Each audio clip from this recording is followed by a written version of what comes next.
Yun, good morning po sa ating lahat. No? Ako po si Tito Hidal, dati pa akong tambay. No, akala ko talagang madali lang. Sa pagkuha pala ng success talagang susubukin ka. So dumating yung time, mga pagsubok, problema, struggle, di ba? Maraming nag-reject sa akin. Pero yun yung naging dahilan, no, para tumuloy ako, para makuha ko yung mga bagay na gusto ko. Kasi dito sa negosyo natin, napakalinaw. Diba? Napakalinaw yung gusto kong mangyari dito. Kasi bakit? Lahat ng mga mentor natin, gumanda yung buhay. Kitang-kita, no? Kitang-kita yung mga resulta, di ba? Sa ginagawa nating online business.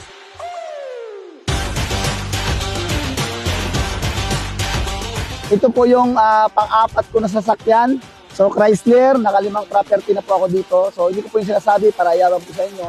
Sinasabi ko po sa inyo yon kasi dito sa negosyo natin, sigurado talaga mabago buhay mo.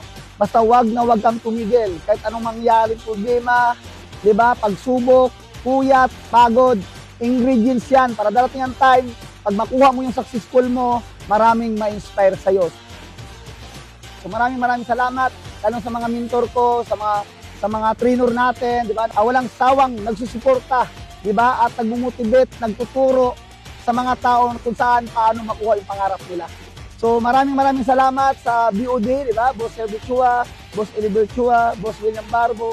Kasi gumawa sila ng ganitong company na kung saan maraming taong nabago ang buhay. So isa na po ako doon.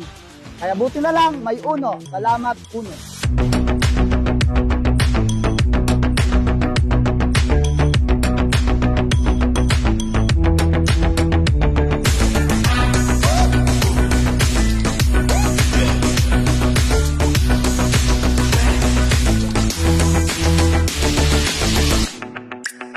Lagi nating tatandaan, commit your work to the Lord and your plans will be established.